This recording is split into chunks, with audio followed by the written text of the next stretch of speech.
Menurut Buya Hamka, jalan masuknya cinta yang paling mudah itu adalah rasa kasihan. Orang yang empatik ini mudah nantinya jatuh cinta, jatuh sayang. Kalau kita kasihan pada tetangga kita yang miskin, pada saudara kita yang yatim, itu kan nanti ujungnya kita sayang pada mereka, kita cinta pada mereka. Sehingga kita lenyapkan ego, kita membantu mereka.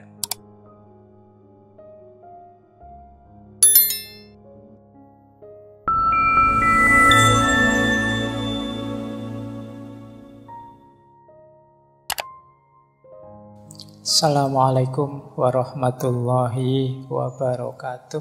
Bismillahirrahmanirrahim. Seperti kalau saya lihat di banyak channel-channel YouTube besar itu, komen-komennya isinya biasanya, wah ini daging semua ini. Tapi untuk ngaji filsafat saya tidak berani bilang ngaji kita ini isinya daging semua. Pasti tidak daging semua. Yo, mungkin ada tulangnya, mungkin ada kulitnya, mungkin ada bulunya. Teman-teman yang mendengarkan ngaji, mengikuti ngaji, ya pilih sendiri, cari sendiri yang cocok. Mungkin ada yang suka daging, alhamdulillah semoga ada ya dedelan-dedelan kecil dagingnya. Yang suka tulang mungkin alhamdulillah. Cari sendiri mana bagian tulangnya, mana bagian kulitnya. Silahkan milih sendiri, mencari sendiri mana yang suka, mana yang sesuai. Yang tidak sesuai, buang saja. Dan mungkin ada yang suka tulang, ada yang suka kulit. Yang senang daging juga jangan menyalahkan. Karena selera dan situasi orang itu beda-beda. Bahkan mungkin yang punya darah tinggi, yang punya kolesterol, asam urat, malah harus mengurangi semuanya. Tidak banyak-banyak daging, tidak banyak-banyak tulang, tidak banyak-banyak kulit. Atau kebalikannya, ada yang utuh, suka sapinya, suka kambingnya utuh, tidak segera dimakan, dipelihara dulu. Ini mungkin yang mendengarkan, tapi nanti saja direnungi lagi, kapan-kapan dinikmatinya. Itu juga tidak apa-apa, tidak masalah. Yang penting semangat belajar kita, gairah kita untuk menambah ilmu, nambah wawasan, semoga lebih besar daripada semangat dan gairah untuk menilai orang lain, mencari-cari salahnya orang lain, sibuk dengan orang lain.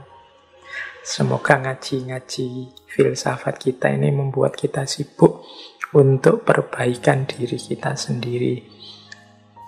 Baik, ini sesi terakhir kita malam hari ini. Kita mencoba menggali pandangan-pandangan cinta yang ada di novel seorang ulama besar kita, pujangga kita, yaitu beliau Hamka. Di novel yang judulnya Tenggelamnya Kapal Van der Wijk. Kemungkinan teman-teman juga sudah membaca novelnya, bahkan mungkin juga sudah melihat filmnya, dan sudah difilmkan novel ini. Ya, malam hari ini kita belajar mencari, mengais-ngais sedikit, siapa tahu dari novel ini ada wawasan-wawasan cinta yang ternyata relevan untuk hidup kita. Kalau tentang pengarangnya sendiri sih, kita tidak ragu lagi ya, karena beliau ini kapasitas keilmuannya tidak perlu dipertanyakan lagi. Ketokohannya, teladan perjalanan beliau di dunia ilmu itu sesuatu yang sudah tidak perlu diragukan lagi. Jangankan buku-buku beliau yang isinya luar biasa, termasuk ceramah-ceramah beliau. Riwayat hidup beliau saja itu isinya banyak sekali pelajaran-pelajaran, banyak sekali hikmah-hikmah. Nah, malam hari ini kita coba membuka novel beliau Yang novel ini sebenarnya dulunya ini semacam cerita bersambung yang diterbitkan di mingguan. Jadi yang namanya Pedoman Masyarakat. Jadi sekitar tahun 1938. Nanti cerita bersambung ini karena penggemarnya banyak yang minta, kemudian diterbitkan jadi buku tahun 1939. Ini ceritanya novel ini selain isinya luar biasa, novelnya sendiri pernah mengalami kontroversi. Dulu ada beberapa orang dari kelompok Lekra. Lekra itu organisasi kebudayaan sayap kiri di Indonesia, sering dianggap underbow-nya PKI karena yang mendirikan Aidit dan kawan-kawan. Lekra itu kepanjangannya Lembaga Kebudayaan Rakyat. Nanti ada beberapa tokoh dari Lekra yang menuduh tulisannya Buya Hamka ini plagiat dari karya seorang tokoh pujangga dari Perancis yang Baptiste Alphonse Cor, yang judulnya Sous les Tilleuls.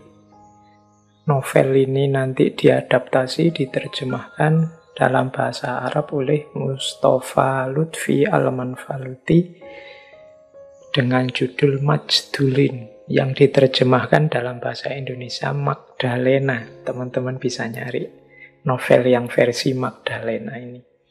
Nah, ada beberapa tokoh Lekra yang nuduh tulisannya Buya Hamka ini yang tenggelamnya kapal Van der Wijk itu plagiat dari novel ini. Kontroversi zaman itu pro kontra rame. Saya tidak tahu, mungkin yang nuduh juga punya argumen, tapi menurut saya memang kalau dari sisi alur cerita cinta apapun, teman-teman bisa membaca. Kemarin ada Romeo and Juliet, ada Shirin Khusro, ada Sayap-sayap patah. Itu kan sebenarnya alurnya mirip-mirip saja menurut saya. Jadi ada pelajaran cinta tentang bagaimana cinta itu fitrah, kemudian ada tantangan dari lingkungan sekelilingnya. Kalau di tenggelamnya kapal Van der Wijk ini dari budayanya. Kalau di Romeo and Juliet dari tradisi feodal kebangsawanan saat itu. Kalau di Khalil Gibran Sayap-sayap patah, tantangannya dari kelompok agamawan yang menindas. Selalu ada itu. Jadi ada jatuh cinta, ada tantangannya, kemudian perjuangan jatuh bangun tokohnya dalam cinta, dan terakhir pengorbanannya. Akhirnya juga sama-sama mati, sama-sama dikubur berdua. Itu alurnya menurut saya mirip. Jadi mungkin perlu dipertanyakan lagi kalau menurut saya, kalau ada yang bilang ini hanya plagiat saja. Karena istilah plagiat kalau hari ini itu kan kita menyebutnya cuma nyontoh saja. Kayak teman-teman mungkin nulis skripsi, tesis, disertasi karena malas mikir terus hanya ngutip saja. Tapi saya kira karya Buya Hamka ini punya originalitasnya sendiri, baik dari sisi settingnya, dari sisi tokoh-tokoh, dan dari sisi originalitas unsur-unsurnya, termasuk masuknya pandangan-pandangan agama di dalamnya. Itu kalau menurut saya, jadi dia punya sisi originalitasnya sendiri. Yang tertarik dengan perdebatan kontroversi tentang novel ini, silahkan cari di Google, itu cerita-ceritanya banyak. Tapi kita malam hari ini tidak sibuk di situ. Kita sibuk untuk menggali makna. Seperti apa sih ulama besar kita ini pandangan-pandangannya tentang cinta dalam novel Tenggelamnya Kapal Van der Wijk. Baik, saya tidak tahu ini saya harus menceritakan sinopsisnya sebentar atau langsung masuk saja, karena saya kok hampir yakin teman-teman ini sudah ngerti semua ceritanya, tinggal kita uraikan, kita gali makna-maknanya. Oke lah, tidak apa-apa kalau gitu saya ceritakan sebentar saja. Sinopsis pendeknya, tidak seperti Khusro Shirin kemarin yang saya ceritakan panjang lebar. Saya ceritakan ringkasnya saja ya. Jadi novel ini tokoh utamanya adalah Jainuddin dan Hayati. Dua orang yang saling jatuh cinta. Jainuddin ini anak muda yang hidupnya pahit terus sejak bayi, sejak kecil. Jadi ayah ibunya meninggal waktu dia kecil, nanti dia dibesarkan oleh pengasuhnya. Namanya Mak Base. Mengapa pahit? Karena ayahnya ini orang yang terusir dari tanah kelahirannya, dari Padang, dengan budaya Minangnya. Jadi ayahnya ini ceritanya dicurangi oleh salah seorang keluarganya. Kemudian dia marah, tidak sengaja keluarga yang mencurangi dia ini terus terbunuh. Sehingga dia dipenjara. Nanti keluar dari penjara, beliau bekerja di Makassar, diambil menantu oleh tuannya, dan dari situ lahirlah Jainuddin. Tapi ternyata Jainuddin juga tidak lama dalam asuhan ayah ibunya karena mereka berdua meninggal saat Jainuddin masih kecil. Nah, setelah tumbuh dewasa, Jainuddin kembali ke tanah kelahirannya di Padang. Sayangnya, sekarang Jainuddin posisinya sudah sebagai orang asing. Jadi dalam tradisi budaya Minang, dan dia mengalami banyak kepahitan-kepahitan karena terkucil di sana. Disitulah nanti dia jatuh cinta dan juga dibalas oleh Hayati. Jadi mereka berdua saling jatuh cinta, surat-suratan dan lain sebagainya. Jadi ini mode cinta-cintaannya masih surat-suratan. Kalau hari ini mungkin teman-teman WA-anan ya, DM-DM-an. Zaman saya dulu masih surat-suratan. Ya, menurut saya lebih puitis. Kalau surat itu lebih romantis. Kadang-kadang nulis surat satu saja itu bisa menghabiskan setengah buku.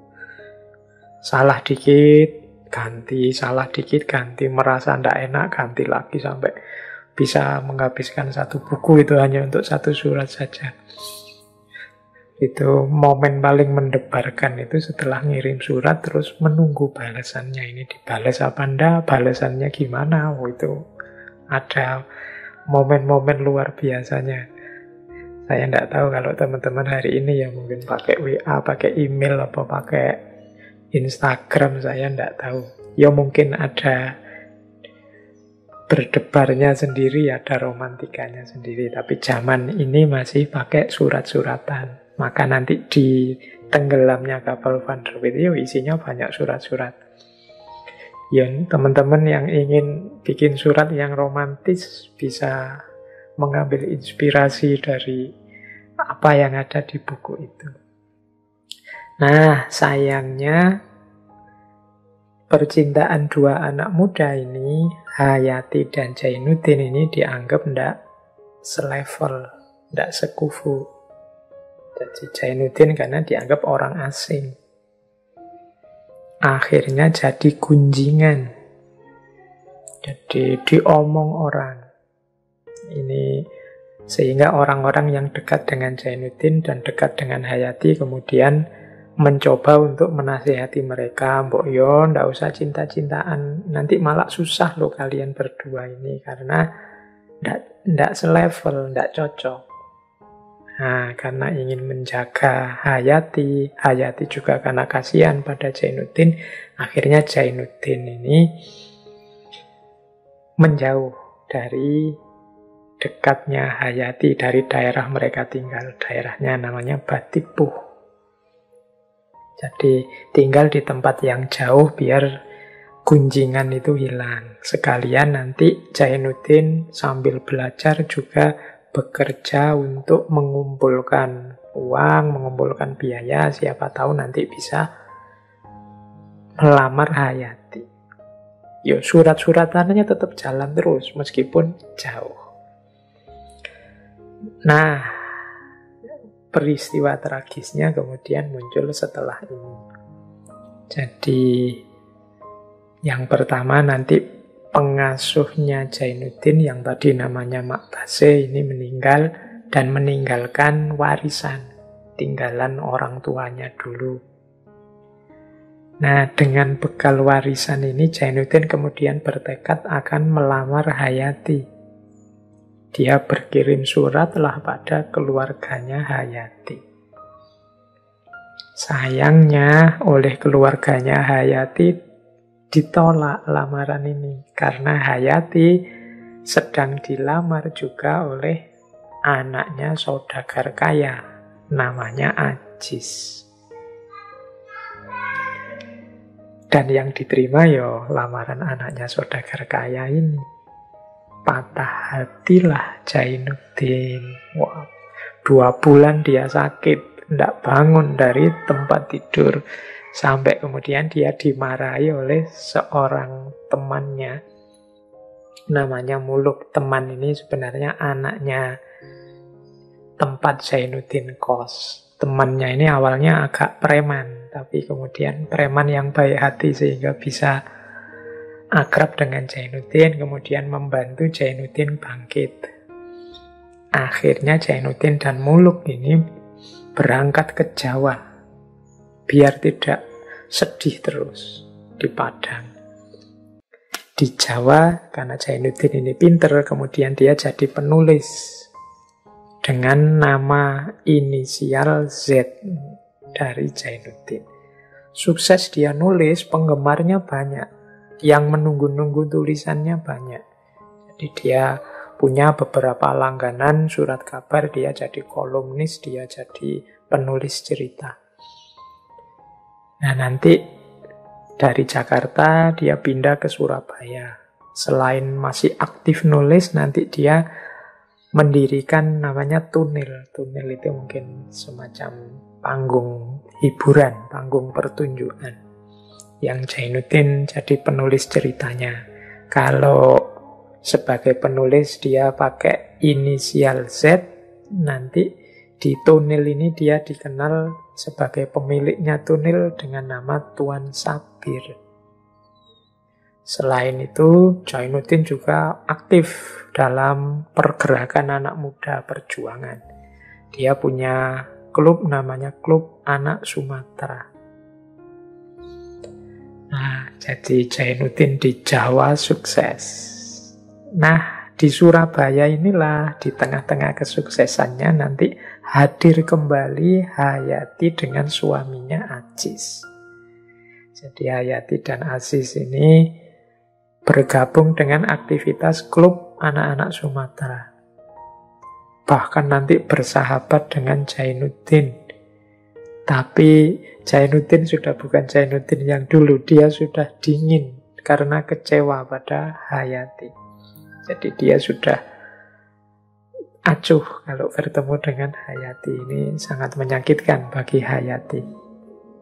Nah, sampai ada ketika Aziz bangkrut, stres, jatuh sakit. Tidak punya rumah lagi, rumahnya disita. Dan Hayati dan Aziz akhirnya pindah ke rumahnya Jainuddin.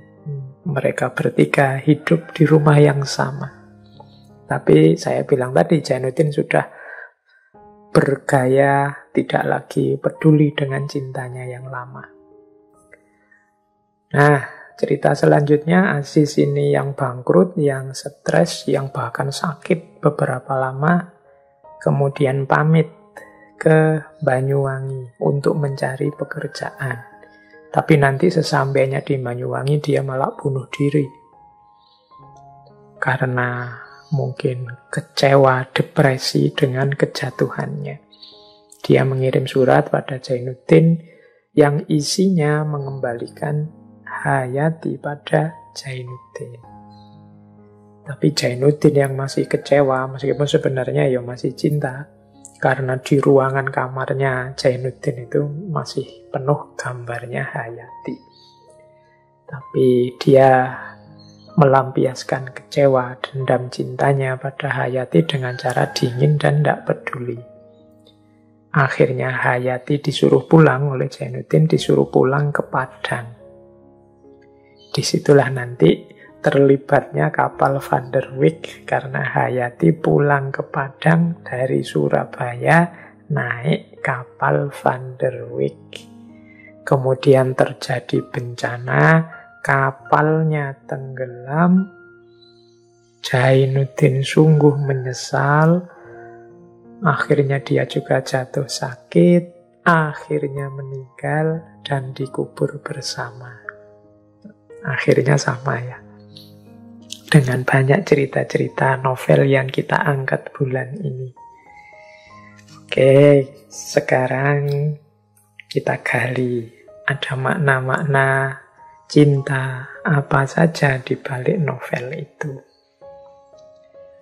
Sekedar informasi ya untuk teman-teman tentang kapal Van der Wijk ini. Yo, memang digunakan oleh Buya Hamka di novel beliau, tapi kapal ini bukan kapal fiktif.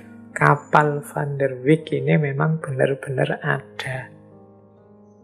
Jadi kapal ini milik maskapai pelayaran Belanda saat itu. Nama Van der Wijk itu diambil dari nama Gubernur Jenderal Hindia Belanda. Namanya Karel Herman Ad van der Wijk. Dia ini berkuasa tahun 1893 sampai 1899. Yo, kapal ini populer sebenarnya. Dulu misalnya Muhammad Hatta dan Sultan Syahrir ketika dibuang ke Ndigul itu juga naik kapal Van der Wijk ini. Nah, tapi memang kapal ini kemudian kisahnya berakhir tanggal 20 Oktober 1936. Sebagaimana diceritakan di novel Tenggelamnya Kapal Van der Wijk. Jadi ini memang benar-benar ada peristiwa kapal Van der Wijk yang tenggelam. Jadi ini kapal ini tenggelam di selat antara Pulau Madura dan Surabaya. Saat hendak berlayar dari Surabaya ke Tanjung Priok. Dari sekitar 250-an orang, kabarnya ya hanya 150-an yang selamat.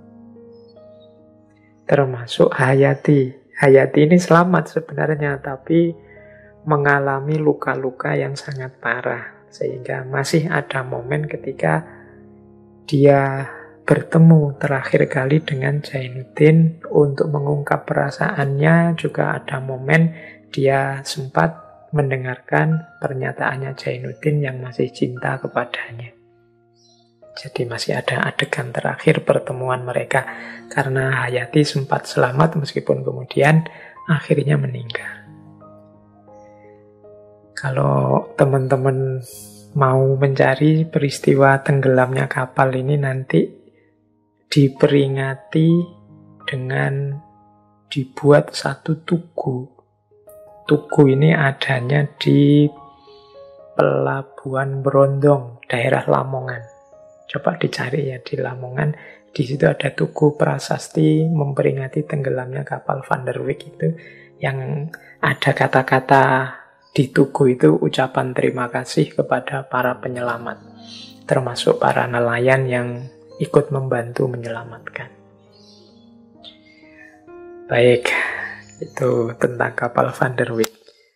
Kita mulai belajar sekarang tentang cinta yang bisa kita ambil dari novel Tenggelamnya Kapal Van der Wijk. Bismillah, kita mulai. Yang pertama, ini saya ambil dari potongan-potongan yang ada di novel. Pelajaran pertama yang ingin saya sampaikan dari bagian-bagian novel itu tentang cinta adalah jalan masuk dan jalan keluarnya cinta. Di novel Tenggelamnya Kapal Van der Wijk ini, ternyata ada satu pandangan yang menurut saya menarik. Menurut Buya Hamka, jalan masuknya cinta yang paling mudah itu adalah rasa kasihan.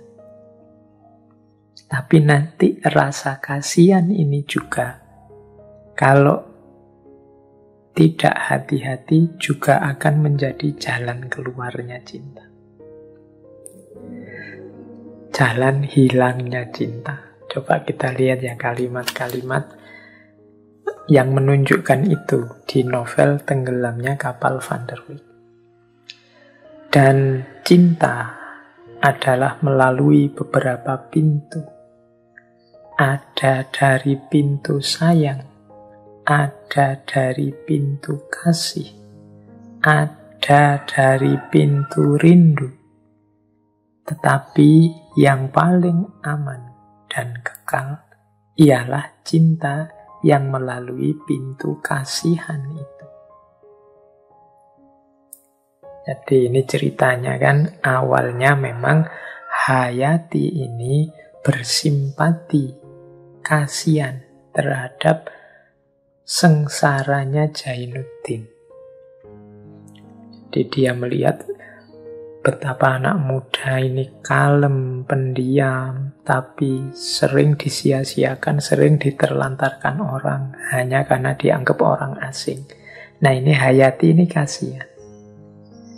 Meskipun Jainuddin tidak tahu kalau dikasihani oleh Hayati. Kalau Jainuddin ya memang senang saja lihat Hayati yang ayu, yang cantik, yang lembut. Tapi awalnya sebenarnya Hayati itu perasaannya adalah perasaan kasihan. Kasihan itu kan, ya kata dasarnya sama sih, kasih, tapi ada akhiran an. Beda dengan cinta, beda dengan sayang.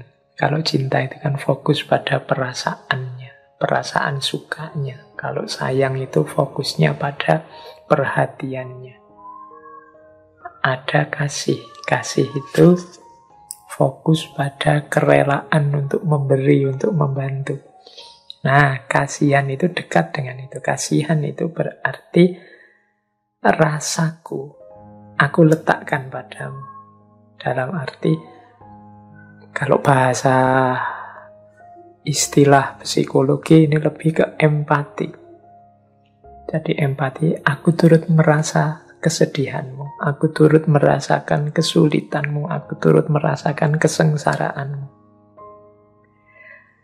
Orang yang empatik ini mudah nantinya jatuh cinta, jatuh sayang pada yang dia empati.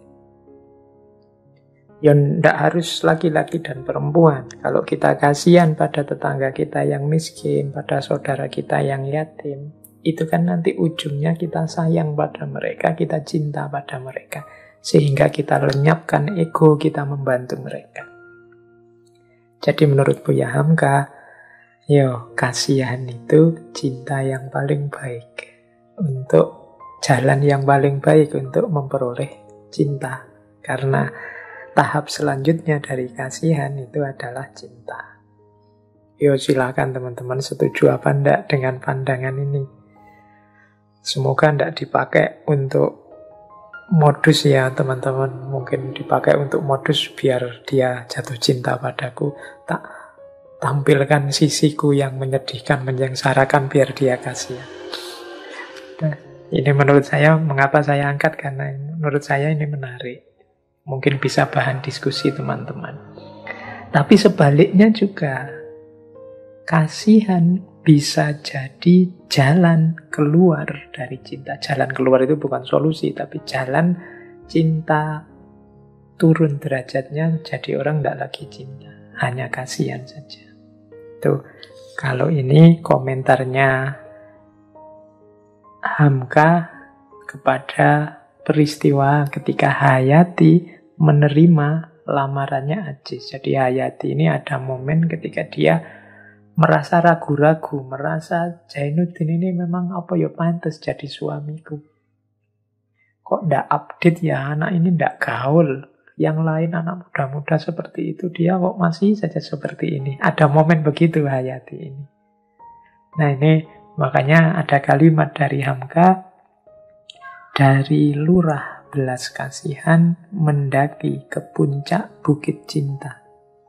Sekarang telah menurun kembali kepada lurah kasihan.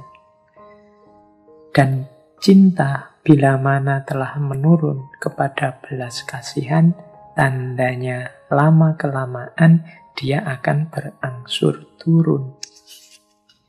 Kalau yang tadi dari kasihan ke cinta, kalau ini sebaliknya, dari cinta jadi kasihan. Ketika awalnya cinta, sekarang kasihan, kata Hamka, ya biasanya lama-lama cintanya surut. Karena kasihan ini sesuatu yang sifatnya sementara, tidak selamanya. Kalau situasi orang yang dikasihani berubah, ya bisa jadi kasihannya hilang. Beda dengan cinta. Kalau cinta itu apapun kondisi yang dicintai, cinta tidak akan berubah. Tapi kalau dari cinta hanya tinggal kasihannya saja, ya biasanya lama-lama cinta itu akan susut dan hilang. Jadi jalan masuk dan keluarnya ternyata sama, yaitu rasa kasihan. Ini pendapatnya Buya Hamka. Yo silahkan teman-teman mendiskusikan ini. Apa benar rasa kasihan itu bisa memancing orang, membawa orang ke dunia cinta, sekaligus membuat orang terpental dari dunia cinta. Hayati tadi, ketika dia tahu asiknya kehidupan anak muda kota sebagaimana diperagakan oleh Ajis dan kawan-kawannya, dia kasihan melihat Jainuddin.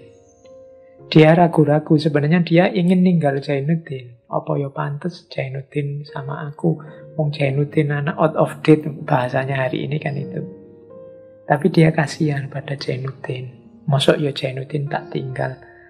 Padahal kita sudah sekian lama saling berbagi rasa, saling berjanji untuk setia, mosok tak tinggal, kasihan. Nah ini teman-teman ya yang mungkin mengalami momen ini harus hati-hati. Berarti cinta sudah turun hanya ke level kasihan saja. Ya sudah, kita sudah pacaran lama Pak, sudah bertahun-tahun. Kalau mau saya tinggal dia, kasihan. Kalau sudah sampai cinta tinggal kasihan, itu katanya Hamka, biasanya ya akan semakin susut.